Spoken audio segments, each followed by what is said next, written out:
Live from the Export Beer Garden Studios, this is the feature-length agenda for December the 4th. The Agenda, an alternative commentary collective podcast. G'day there, welcome along to the Agenda podcast, the feature-length with myself, G Lane, Matt Heath and Manaia Stewart.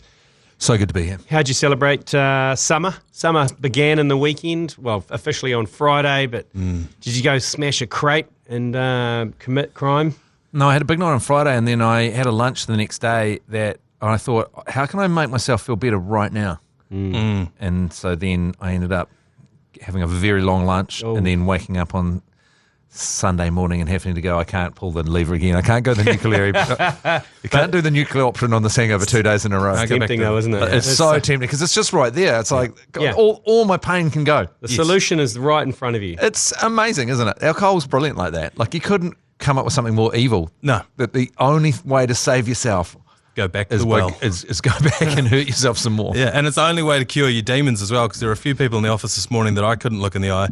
And I find that one of the only ways to cure that is to actually go big the next day so that you've got a whole new batch of demons. I see. So that you've forgotten the ones from the day before. Now, the victims of your crimes on the Friday night, they still remember, but you don't, so it's a little bit easier.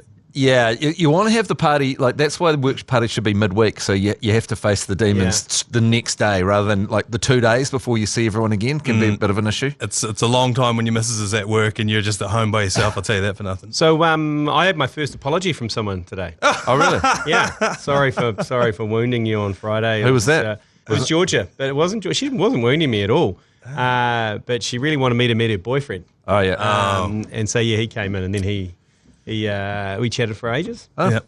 Yeah, he didn't. Right. I didn't think it was wounding, but it was like straight into the office. Georgia came over, and goes, "I got to front foot this. I'm so sorry. I've got demons that we were wounding you." I was like, I don't know, fuck, I can't really remember. No, Isn't it funny because everyone's dealing with their own demons, but they don't know that people, like, so everyone goes, I've got this, but no one else is thinking about you. They're thinking entirely about themselves. 100%. I know. So you're coming in, it's like, I've got some stuff to deal with before I've got a problem with you. Yeah. I've got a much bigger problem with myself. That's what I said. I was like, you're the least of my problems. It's a principle called spotlighting. Everyone's just walking around thinking 100% about themselves at all times. Oh, yeah. I went and front-footed something with a person from another department that I didn't know, and I was like, front-footing this. And then they were so awkward about it that they thought they were front-footing it with me, and we were just both in this horrific situation that neither of us wanted to be in. You've got to be careful to front-foot it because you might have gotten away with it. I had gotten away with it. I had gotten away with it as well, and then I front-footed something I'd actually gotten away with, and I'd run when there wasn't one there. That's what we have always worked as a team, the ACC, better on the back foot. We're always much better on the back foot. Terrible on the front foot. Totally. Like we're back foot bullies. We're not front foot bullies. Deep in the crease, counter punches. Like to sit way back in the crease. So deep in the crease that sometimes we walk on our own stumps. Yeah, if it's full on off stump, just a nice little full delivery. We're still on the back foot trying to smash it over. Hovering. Still trying to pull it. Yeah, one of the other things that made my palms sweat on the Saturday morning was that I told Claire from out in the office at great length how great a mother she was, and I woke up the next morning, I was like, that's not true. She's actually a horrible mother, and I really regret saying all of those things. You just, when you're really steamed, just searching around for compliments. To give out to people. Hey, I had a shocker this morning. I was on school drop-offs. My wife's currently in Melbourne.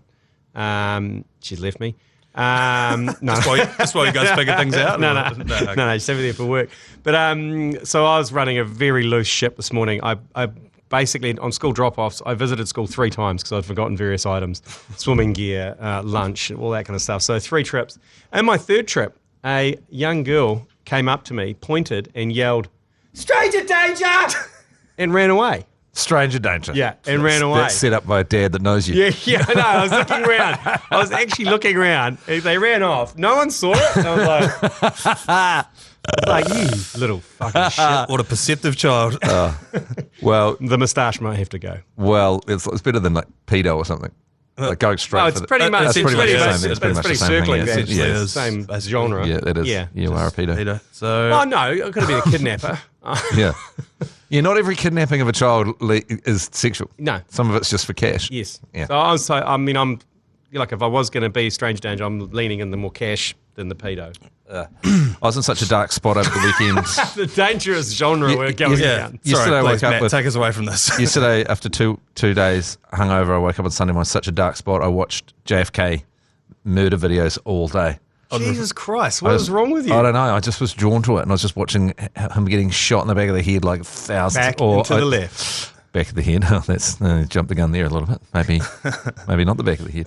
Yeah, but anyway, sometimes I reckon if you're really feeling really full of self-hatred, it's quite good to just watch something terrible. It's all I do. Whenever I'm hungover, I watch hours and hours and hours of interviews with homeless people, and I can't help myself. There was one guy who was sitting outside of McDonald's, and everyone was giving him cheeseburgers. He's like, "I need a shower. I don't need another cheeseburger." And I was like, "Fair point, but also you're sitting outside of McDonald's. Go sit outside a shower." Well, I'm glad everyone's summer has got off to a bang. Let's get into the first topic. My name's G Lane, and I have been supporting the Black Caps properly since 1992. And in the weekend, they hurt me again. Love you, G Lane. Thanks, man. Yeah, thank you for sharing your story. Thanks. 151 run loss to Bangladesh. Yeah, the Black Cap supporters support group is back in session. It was looking so promising I too. know. It was looking like a good test match. 300, 300. Yeah. Here we go. I was even looking at a couple of different markets to invest in on that last one. I'm glad I didn't go near it. Yeah, What happened? I went all in on Kane Williamson top scoring. That didn't go down well. I don't know. Yeah. Capitulation? Capitulation. The pitch.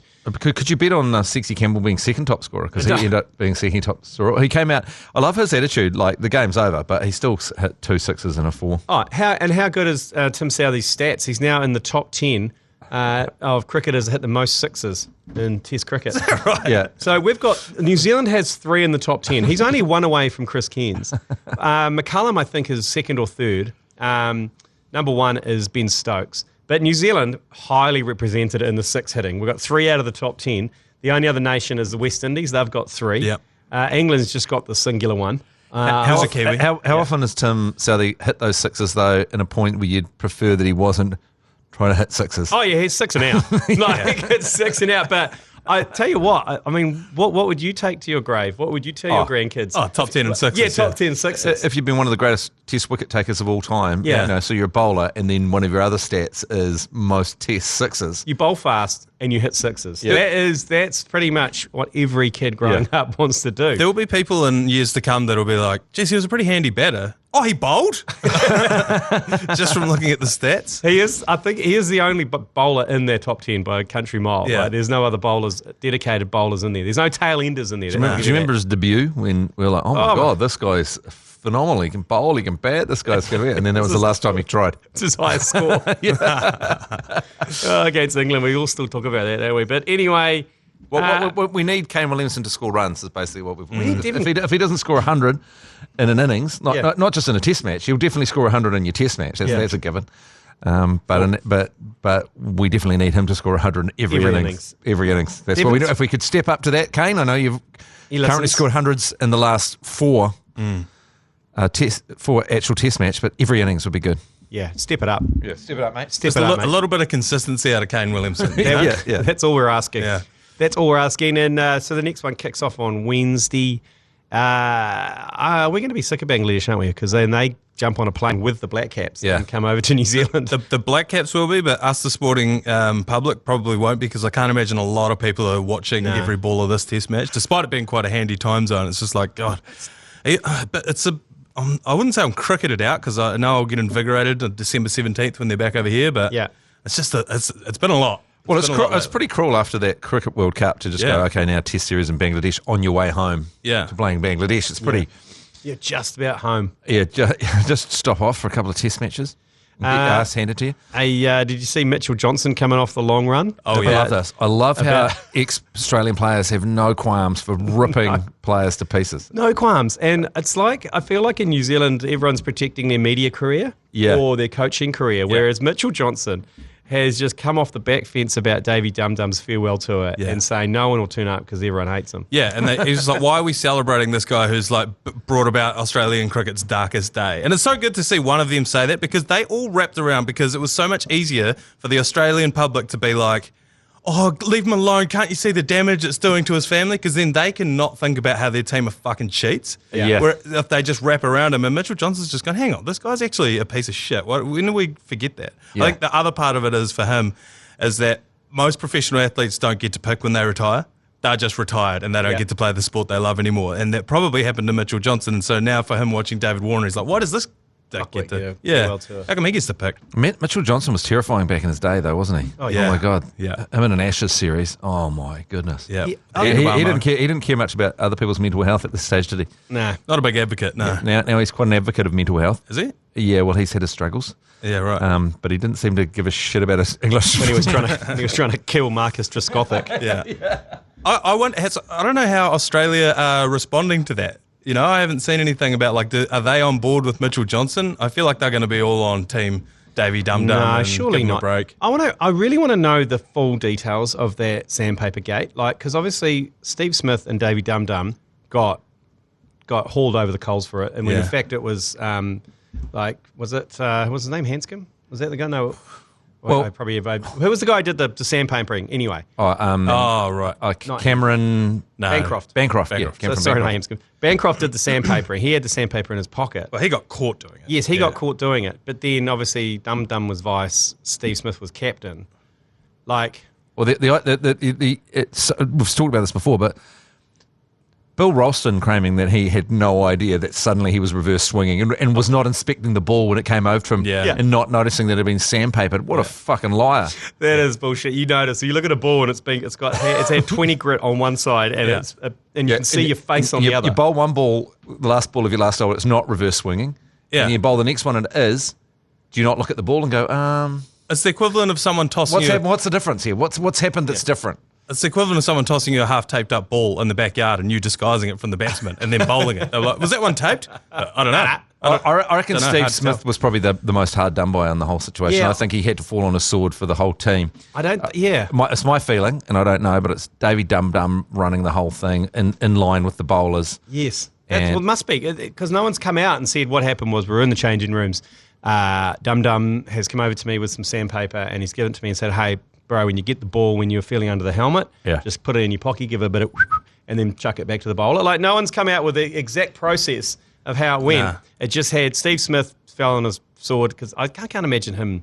He doesn't seem, he's such a cricket nerd. He's like Kane Williamson. I can't imagine he'd want to cheat, but Davey Dum Dum's just in the kind of clues in the name. Yeah. But no one's come out with the full story of how actually. Because it's one of those things that's too hurtful for the sport. Because if they're like, this kind of thing does happen, now it casts everything into. It's like steroids in baseball. They're like, it was Barry Bonds and Jose Canseco, and everyone else was like, doing a little bit, but they're sort of carrying on. It's like Lance Armstrong. He was the only one taking drugs. Has anyone checked Cameron Bancroft's bank account? Yeah. Because did someone flick him some money to take? Because that was the end of his career. Because you think someone will write a book, right?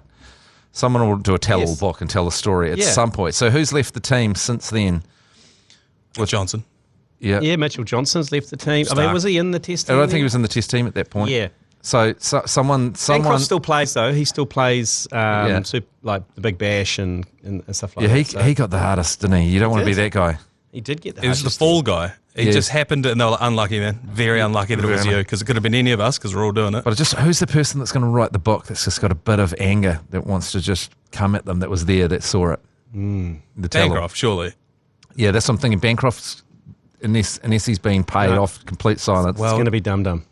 It's his last year. And he'll come out and he'll say, I did it, but here's why. And it was this guy that told me, and this guy that told me. The pressure I was under. Pressure of this, my family. Well, as long as he takes down fucking Bill Ralston Stark, I think he's arsehole. Hey, big news came out last week. The ACC 11, I've just returned from Whangarei, from Cobham Oval for the 5-day test match between Movember and Seddon Cricket Club.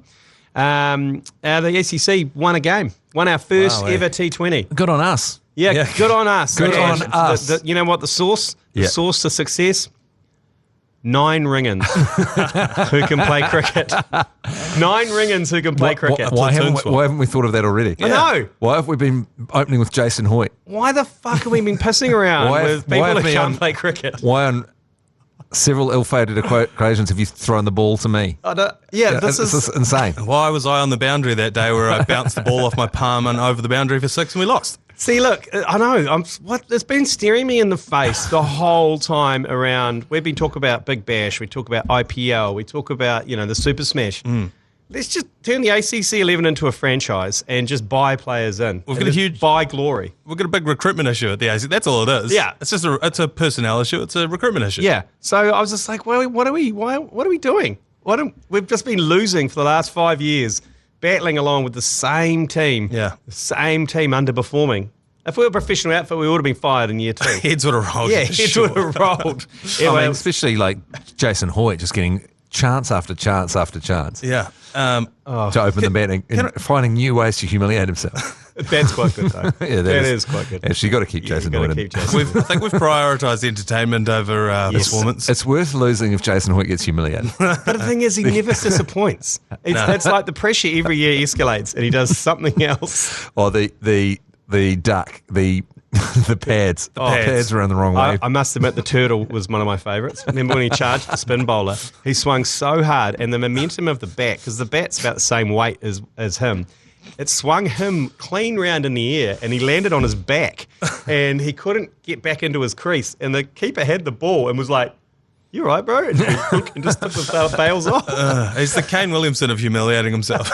Yeah, he's consistent. He's good for it. Yeah. Can I ask how you guys went for a 5-day test match? Because I've played for the ACC 11 and those games don't go deep. No, I didn't play the 5 days. The 5 days was between the Movember 11 and Seddon Cricket Club. Oh, right. And they do it as a fundraiser. They raise about 20 grand for Movember. It's pretty epic. Yeah. They all wear test whites. It's all very, not serious, but it's, it's decent cricket. Yeah. Admittedly, Movember didn't start well. They got bowled out for 78 within the first day. Yeah. But they came back and put a decent total on in the second innings. I think it finished on day 4. But yeah, okay. I'm still sore from bowling 12 balls. Cricket's the worst sport for injuries because you stand around for an hour and then sprint, throw, dive, then stand around for another hour. We played the Northland Rugby, the Taniwha. We played all those boys. And I must admit, they're our people because they were pounding piss beforehand. And love cricket, love the chat, love everything about it. But when we beat them, so their skills aren't that good. But that was great for them to host us down there at Cobham Oval. Cobham Oval, the new Cobham Oval, I haven't been to the new one. Saying it's new, it's been there since 2007. Right. But the old one used to be kind of closer to town. Great setup, and Northland Cricket looked after us. Joey Jovich, bloody legend up there. Hey, and the cricket season, obviously, when the Bangers, we finished with the Bangers over in Bangersville. The Bangers come to New Zealand for 3 one-days, 3 T20s. 2 of those T20s are at the Mount on the Friday the 29th of December and a New Year's Eve game at 1 o'clock. So it's a preload. 1 a.m. 1 p.m. It's a preload dream. And the caravan is coming back. We're dumping it down there in Bay Oval. We've got the Caravan Festival end. So one end of the ground is dedicated to the ACC Caravan and ACC fans who want to get amongst it, make some noise, bring back a bit of noise and a bit of joy, a bit of vibe to T20 cricket. It doesn't cost you anything extra. You just need to get there early. We've got 200 Steady the Ship hats to give away, 200 sports ears to listen to the commentary. We'll be there with the caravan. Text caravan to 32336. You'll get a link to buy tickets. They are selling pretty quick, so get onto it. They are just general GA tickets, nothing special. You just have to get there early and get amongst it. It's going to be probably the last time we do it. Could be. Could be. If all goes well. You could witness history either way. Either we're going to start the greatest caravan festival end ever, or it might not happen again. But, or the caravan will be set on fire and hiffed into the outfield. Yes. Or maybe we set it on fire and push it down the hill. There's been times in the past where it's nearly rolled on when it's... And remember in Dunedin? Yeah. And all those old people sat in front of us and we were like, don't sit there. And they went, shut up. We were like, okay. Well. And then we got a big Ronky Donkey song going and it was moving off its chocks. Anyway, so get amongst it. Caravan to 3236 and grab your tickets and we'll see you there. The golf tournaments are back too. The ACC Golf Opens are back again this year along with Movember. Now that Movember's over, we thought it'd be a great month to launch it in December. December. They're back in 24. We've got 3 big events this year. Auckland, Wellington, Christchurch. Text golf to 3236 to grab your tickets. Teams of 3. It's a 3-ball Ambrose. Yep. Starts at like 3 in the Arvo, 2 in the Arvo. It's all over by 5. A few beers all over the course. Activities all over the course. It's your specialist event, Matt Heath, 3-ball Ambrose. Yep. 2 teams per hole, all tee off, shotgun start. She's a good time. We just need to change some of the rules around having to take my drive at some point, or Yeah, look, there's a few liberties there. We're playing at Windross in Auckland, so it's out at Windross, which is a mean course. So do that, and it's at Shandon in Wellington, and out there at Harewood in Christchurch. Get in quick because those all sell out super quick. I didn't get a chance to play in these last year. What's the trick to it, do you think? How do you excel? Because I'm picking that the actual score on the day isn't as relevant. There's a lot of cheating going on. Yeah, right. And there is a tradition that if you win Ambrose, you've cheated. Yeah. So what happens is when you announce the winner, the whole room boos for about 10 minutes. Yeah. And some people didn't even get up to claim their prize. They were too ashamed of getting This up. year, before we played the one I played last year, I went and hit about 200 balls in the driving range. And as a result, I was too shagged to play the game and couldn't hit another. Oh, you did it ball on the day? Yeah. I just thought I'd get. G Lane hit about 50, and then I stayed around and hit about 200. That's right, out in Harewood. Yeah. Now your back's killing you, your side's strained. And then, after the first hole, I was like, that's about it for me. And you didn't figure it out. And in fact, often your form just gets so much worse. Then you're standing over the first tee box and you're just like, in your head, you're like, right, back, right shoulder down, back foot open the front one. Now if I twist this, but I keep the head straight, then I'm going to now you got Rick Shields going through the back of your head from YouTube. Yeah, I tell you what, you search one thing on the internet around a golf swing, fuck me, you get flooded with, once they get into your algorithm, you are bombarded. This one thing that will completely and utterly stop you shanking it into the... Yeah. You must watch, okay, I'll watch it. And you get there and he goes, just a bunch of bullshit, and then actually sign up for my course, and then I'll tell you this one thing. I know. And then that's and the one in thing your is head. keep your eye on the ball. and you're like one bikini shot. Yeah. You're like one bikini shot. Oh my God, my Instagram is just 100% woman and nearly nothing hitting golf balls. This is a great... How's this happen? That's a mixture of two. They've combined your two worlds. This is a great game we like to play at the pub, and it's you get out your phones, everyone gets their phones out, you bring Instagram up, and then you go to your Discover page, and you all have a look at what comes up on each other's Where's Discover the page. So the little magnifying glass there, if you hit that. Oh, yep. I've got a lot of death and destruction. A lot of death and I got destruction. I got league. Not as many bikini girls as I had imagined would be in there. No. People getting thrown out. More rugby league. A lot of league, a lot of cricket, bit of golf. Very wholesome. Very wholesome. Very wholesome. You've had a clean up in the in the very recent Apart past. from once you get a bit deeper, you start getting into a bit of But how you go? How's your father? There we go. Hey, we got what is yours revealed about yourself? someone that's nude and pregnant. Got a woman doing something. Oh, okay. No, there's no golf in there. And There's no golf in there, is there? No. They moved on for me. There's a lot of bikini-clad women. A lot of league. a lot of league. Shitload of league. I'm probably overdue a bit of a clean up in the old algorithm. I Oh, reckon. Jesus. What was that? Anyway, okay. Do it yourself. Get on there and Look up guitars, look up golf, look up like gym workouts, and then do that. Yes. Send a couple to a few of your mates, and it should clean up. the yeah, algorithm. or just yell into your phone like jewelry, blah blah blah, and then when your girlfriend or wife gets on it, she's like, "Oh, they're shopping for a present for me." Yeah. Like, just kind of try and work the system. Yeah. Wayne Barnes he's still going on. He's written this book, and he just keeps on sending hot takes out, and New Zealand media just love the shit out of it. Yeah. Like he's trying to sell a book. Yeah. Of course he's getting hot takes, and we just lap it up every time he's talking.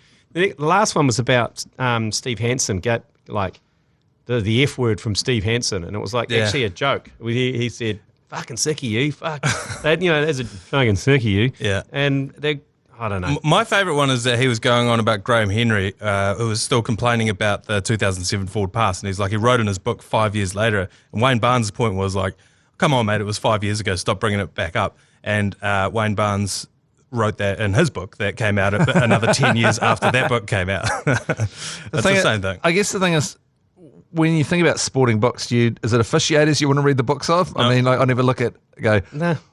it's like, there's care. enough players, there's enough biographies that I don't need to go into. Get the TMO book. Yeah. Oh yeah, I was TMO. TMO coffee table book. Yeah. Greatest TMO calls. It's an incredible rags to rags story.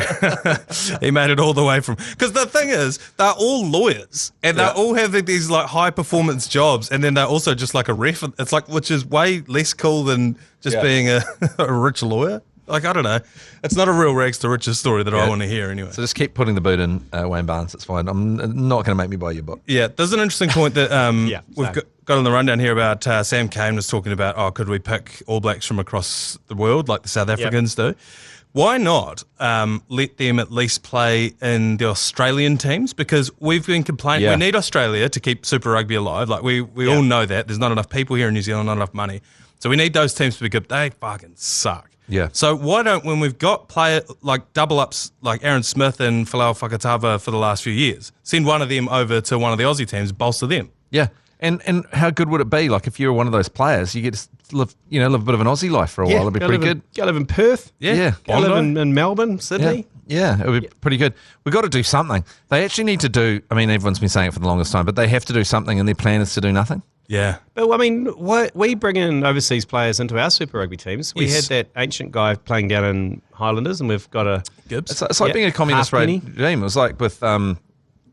Berlin, where everyone from West Berlin was allowed to go into East Berlin and pest around and come back at night, but the East Berlin people weren't allowed to go back the other way.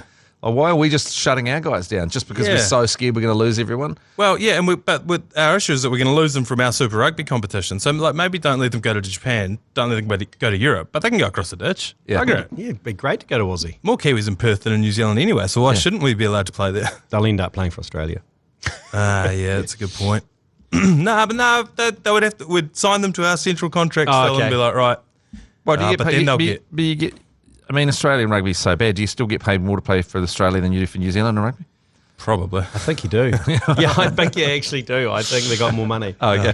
We're going to start fracking the West Coast or something. There needs to be some money into this country. Got to frack it up. Yeah, totally frack it up. Bit of stadium chat going around. I love stadium chat. We'll get behind some Auckland stadium chat. For those outside of Auckland, they don't care because everyone outside of Auckland has got a new stadium and they love it. Apart from Wellington, probably needs a new one. That's a shitter. That's a shitter. Christchurch has waited for quite some time. Well, theirs has been built, though. Yeah, it is. Theirs been built, and Dunedin love their one. Auckland, once every year or so, we'll talk about it. Nothing will happen, and 10 years will go past, and we'll still have nothing. But Big Dick Bill, who came over here and has got the football franchise, he is saying he wants to build like a 20,000-seat waterfront stadium. And maybe around the tank farmy area, you know where the tank farmers? Yeah, is that where the council just vetoed Russell Coote's building a temporary stand? Yes. Because the soil had a bit of petrol in it. I can just see, this is so classic New Zealand. Someone's come from outside New Zealand with a bunch of money and an idea to make our country better. Like, oh, no, hang on. No, we can't do that. No, we can't be doing that. I think what we don't need in New Zealand is another, even 20,000 seat is too big. I reckon we need a 10,000 seater stadium. Yeah. It's exclusive. Exclusive rectangle sports stadium, 10,000, always sold out, and just make a real cauldron. Basically right angles, basically like perpendicular up. You're on top of it. So you're on top of it, and it's just a real make a game exciting, so you want to go to a stadium type Stick stadium. a roof on it. Because there's still not much stuff that will fill 20,000. No. Yeah, that's true. But he knows what he's doing, Big Dick Bill, because Big Dick Bill, he obviously has got the Las Vegas Black Knights ice hockey franchise that won the Stanley Cup last year. Mm-hmm. Yeah. He basically went into Vegas, bought a plot of land next to the Strip, and built a brand new arena for this team. And now he's absolutely creaming it. So he's got form. Well, man, Las Vegas has really upped its franchises lately, hasn't it? Oh, yeah, they've got it. They're just pinching them from everywhere, aren't they? Yeah, and they've got the A's. Yeah. A's are coming over. Yeah. There'll be a basketball team there in the next few years, I reckon. Yeah. An NBA team. And is it like, because the population of Las Vegas isn't that much, is that just because there's enough people in town at any given time that they'll go to a game? Yeah, that's right. Yeah. I suppose they have to accept the fact that they've got no real loyal fan base. It's basically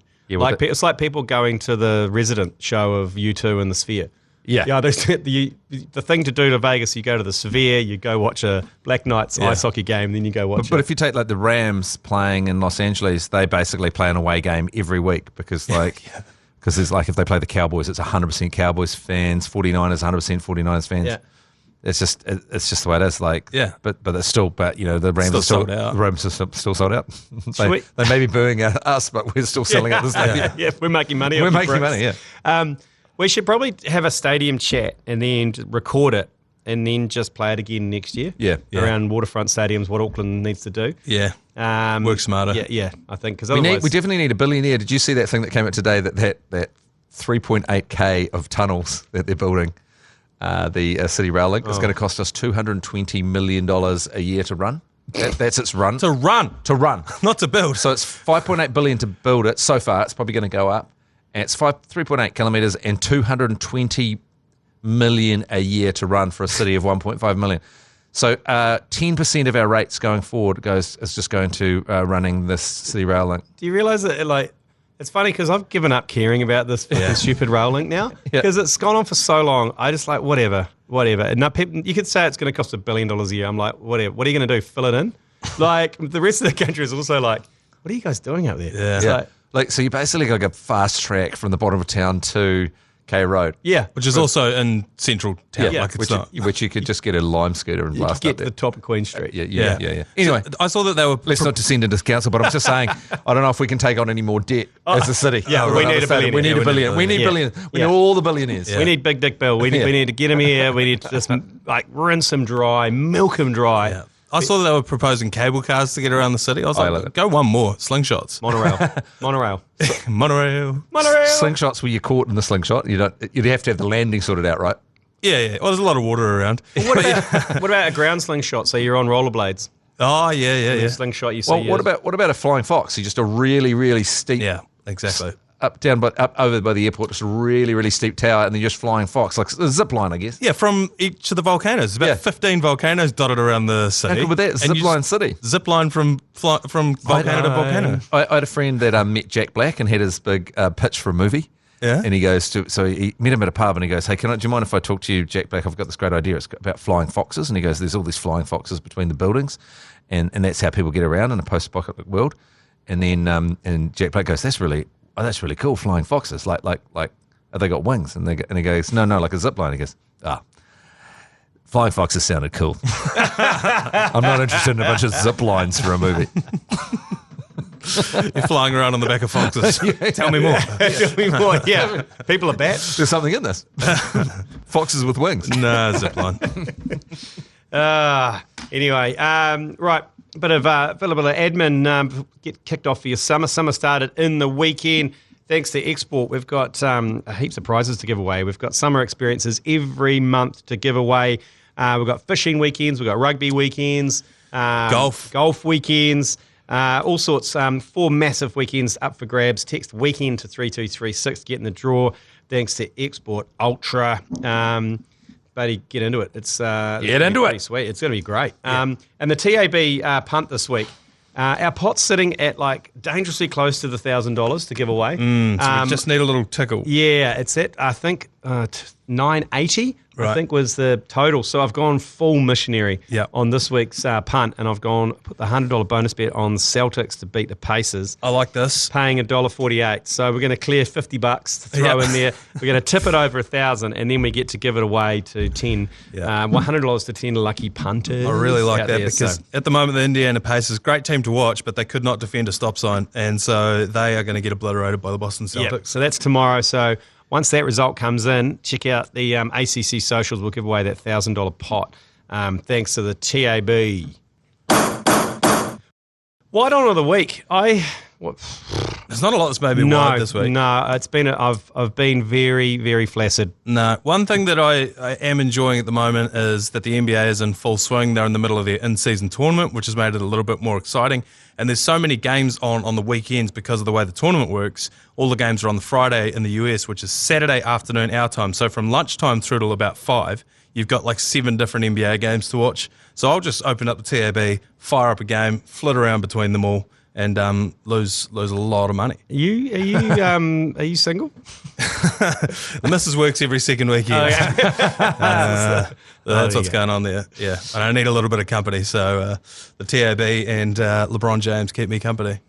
And I haven't made a cent. I really did my ass yesterday. Are you flaccid? Or didn't give you a white on at all last week in sport? I can't think of anything. Once again, I'm going to bring up my fantasy football team. And I know that just sucks the life out of the whole pod, but that's why I was listening to it now. Great performance here. I had a bye week, and you're talking NFL here, right? Yeah, NFL, yeah. And that's the thing, because I used to follow NFL really closely, but now I'm into fantasy football. I'm just watching little bits of games. Stats. Yeah, it's just basically watching stats. And it looks like I'm going to munch the butt munchers this week. I mean, that only means something if you're part of the team and part of the crew. They're at the top of the standings They're the top in our of the, league. yeah. At the opposite end is Joe Jury, baked to the bottom of the tin. Yeah. He's the only thing keeping me from losing the tournament. Interestingly, my 11-year-old son has got a birthday party this Sunday, and they have contacted Auckland American Football League, and they have hired a coach, and they're going out onto a field, taking their mouth guards and boots, and they're having a 2-hour session on American football. Shit, like 15, 11-year-olds who are absolutely fizzing at the bunghole. You got like, is this Ripper or are they going to be full gear? Nah, full gear. Full gear. They're into it. Yeah. Like, it's so funny because I've worked it out of how they get into it. They get into the merch first. Yeah. Like, everyone's wearing it. Yeah, because my son just wants Raiders kit, and he doesn't even know. So, do you know who the Raiders are? He's like, no. Man, when I was a kid, I was massively into the Raiders, but that was when they were the Oakland Raiders. Yeah. Yeah. They were fucking And now great. he's got into it. Now they've watched a bit of it. And now one of the kids brought American football to school, so now they're all playing at school. Well, I think it might be taking off because I was in Rebel Sport the other day buying a drink bottle for my kid for school camp. Yeah. Just to get really exciting details. And the amount of American footballs on the football stand. Yeah. Oh, really? So there was a few league balls, there was a few rugby union balls, and just shitloads, which either means they're not selling or they plan to sell a few for Christmas. How's the rugby union? They've got people coming from all angles. Everyone's coming for them. Everyone's coming for them. Like League. They would have thought league brutal. Yeah, they thought league is our biggest Ruthless. threat, and then along comes NFL. They're like, nah, no chance. And then that's not going to take off. And then they're coming for themselves for the Rugby World Cup final. Oh, yeah, fucking hell. Basketball, Jesus Christ, basketball is brutal. Oh, yeah, that is Yeah. brutalising everything. That's actually brutalising everything, not just union. Attendance required this week. Black Caps, the second test against the Bangers, Wednesday, 4:30. I won't be watching. I can't bring myself. I'm steeling myself for December 17 for the first game of the summer. I feel like they need to white balance the camera as well. You know, like it's just like that looks like the cameras from the 1990s. Yeah. Look, like as you said, you think they might be cutting in footage from previous games. And Yes, stuff. I think they are because the drone footage really sells them down the river because the drone goes up and there's no one in the crowd. Then they cut to like 100 people cheering. It's like, where the fuck are those people? Yeah, they were there 10 years ago. We captured that footage. A lot of them are dead right now. Yeah. Rightio, now it's time for Toppa Plays of the Week. Brought to you by Leader NZ's Lasagna Toppa. Right, number 3 on the Toppa Plays of the Week. I don't know if you've seen this on Instagram, Matt Heath, Manaia Stewart, you certainly have. Mm-hmm. It's this boiler room, all those boiler room sessions. Have you seen where a DJ is DJing and they're surrounded basically by people chewing their faces off and they're like basically leaning over them. And the clip is basically them building up to a drop and then cutting back and they're just surrounded by people and it looks like a good time. And we've released our own version. Yeah.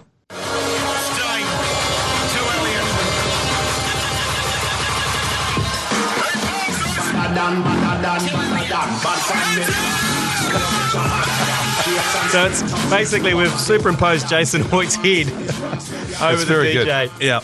What we were trying to bait people with 10,000 likes and we'll release the full set, but we actually don't have a full set. What we need is, if you're a DJ out there or you know someone, we will send you all of the highlights from almost a decade of the ACC.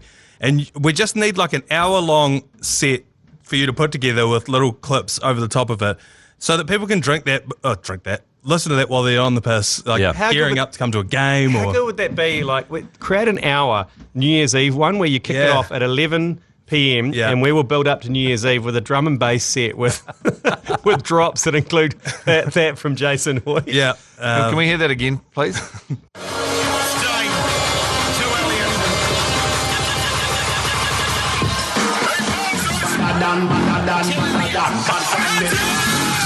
So good. Hell yeah. Jason Status. Jason Status, there, check it out. Check it out on Instagram and Facebook. We might put another one out. Sure, we can put another one out. There'll be some more out there 100%. somewhere. Right, number 2 on the Toppa Plays of the Week. The New World Notice Board is really taking off. The thing is, they're just asking for it, aren't they? Because they have a pen, they have a piece of paper. Usually people are selling like a food processor, or they've lost a cat, or they need a babysitter. Yeah. But there's one in particular, free music instrument is the headline on the handwritten. Rusty trombone needs a clean, which I think is good. It's good because it's subtle enough because people will go, oh, okay, but other people will go, nice. It was some bargain hunter out there who's like, I could probably clean a trombone. Yeah, and then a big wanted one that says 1 times Dutch rudder will pay any price. I'm enjoying that. Keep them coming. If you're in a new world, get onto the community notice board. Countdown has them too. Yeah, they do. Countdown. Yeah. And number one player of the week. Now, this was from last week. I was commentating the 5-day test match in Cobham Oval in Whangarei. And the Movember 11, they believed in the leave. There was so many leaves. But also... Well, they got 5 days to soak up. Yeah, well, no, but they believed in it too much because they had 2 people do a leave and got clean bowled. But then Luke from Rags. Now, Luke from Rags is a great New Zealander. He only picked up cricket 3 years ago, and he loves it so much. He's trying to get the Raglan Cricket Club back up and running. He's in his player profile. This is the status of it. He said that the ACC inspired him to play cricket. Really? And you can tell because he was out there, and he did one of the most magnificent leaves I think I've ever seen. Now, here's the audio from it.